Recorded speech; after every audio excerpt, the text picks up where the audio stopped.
സ്വന്തം നാട്ടിൽ സ്വന്തം വീട്ടിൽ ഒരു കൃഷിയൊക്കെ ചെയ്ത് ഉച്ചക്ക് വീട്ടിൽ നിന്ന് ഭക്ഷണമൊക്കെ കഴിച്ച് വൈകുന്നേരം പുറത്ത് നാട്ടിലത്തെ ഫ്രണ്ട്സിന്റെ കൂടെ കളിക്കാനൊക്കെ പോയി കളി കഴിഞ്ഞ് വീട്ടിലെത്തി ഒരു ചായയൊക്കെ കുടിച്ച് പിന്നെ ടി വി ഒക്കെ കണ്ടിരുന്ന് കിടന്നുറങ്ങാൻ നല്ല ആഗ്രഹമുള്ള ആൾക്കാർക്ക് പക്ഷെ സൊസൈറ്റി അവരിതിന് സമ്മതിക്കില്ല. ഇത് നിന്റെ ഫാമിലി സ്റ്റാൻഡേർഡ് അനുസരിച്ച് നീ ഇന്ന വണ്ടി വാങ്ങണം, നീ ഇന്ന ഡ്രസ്സുകൾ ഇടണം, നീ ഇങ്ങനെയൊക്കെയാണ് ജീവിക്കേണ്ടത്, നീ നാട്ടിൽ നിൽക്കണം, നീ പുറത്തൊക്കെ ഒന്ന് പോയി ഫാമിലിയിൽ നിന്നൊക്കെ മാറി നിന്ന് നാട്ടിൽ എപ്പോഴെങ്കിലുമൊക്കെ തിരിച്ചു വരുന്ന ഒരു പ്രവാസിയായിട്ടോ ആ ഒരു സംഭവമാണ് സൊസൈറ്റി ഈ മിഡിൽ ക്ലാസ് ഫാമിലിയിൽ പല ആൾക്കാരിലും പ്രതീക്ഷിക്കുന്നത്. ചില ആൾക്കാരെത്തും മറ്റുള്ള ആൾക്കാരൊക്കെ താഴോട്ട് പോകണ്ടെന്ന് വിചാരിച്ച് ട്രൈ ചെയ്തുകൊണ്ടിരിക്കും.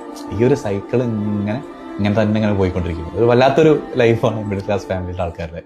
സ്വന്തം നാട്ടിൽ സ്വന്തം വീട്ടിൽ ഒരു കൃഷിയൊക്കെ ചെയ്ത് ഉച്ചക്ക് വീട്ടിൽ നിന്ന് ഭക്ഷണമൊക്കെ കഴിച്ച് വൈകുന്നേരം പുറത്ത് നാട്ടിലത്തെ ഫ്രണ്ട്സിന്റെ കൂടെ കളിക്കാനൊക്കെ പോയി കളി കഴിഞ്ഞ് വീട്ടിലെത്തി ഒരു ചായയൊക്കെ കുടിച്ച് പിന്നെ ടി വി ഒക്കെ കണ്ടിരുന്ന് കിടന്നുറങ്ങാൻ നല്ല ആഗ്രഹമുള്ള ആൾക്കാർക്ക് പക്ഷെ സൊസൈറ്റി അവരിതിന് സമ്മതിക്കില്ല. ഇത് നിന്റെ ഫാമിലി സ്റ്റാൻഡേർഡ് അനുസരിച്ച് നീ ഇന്ന വണ്ടി വാങ്ങണം, നീ ഇന്ന ഡ്രസ്സുകൾ ഇടണം, നീ ഇങ്ങനെയൊക്കെയാണ് ജീവിക്കേണ്ടത്, നീ നാട്ടിൽ നിൽക്കണം, നീ പുറത്തൊക്കെ ഒന്ന് പോയി ഫാമിലിയിൽ നിന്നൊക്കെ മാറി നിന്ന് നാട്ടിൽ എപ്പോഴെങ്കിലുമൊക്കെ തിരിച്ചു വരുന്ന ഒരു പ്രവാസിയായിട്ടോ ആ ഒരു സംഭവമാണ് സൊസൈറ്റി ഈ മിഡിൽ ക്ലാസ് ഫാമിലിയിൽ പല ആൾക്കാരിലും പ്രതീക്ഷിക്കുന്നത്. ചില ആൾക്കാരെത്തും മറ്റുള്ള ആൾക്കാരൊക്കെ താഴോട്ട് പോകണ്ടെന്ന് വിചാരിച്ച് ട്രൈ ചെയ്തുകൊണ്ടിരിക്കും.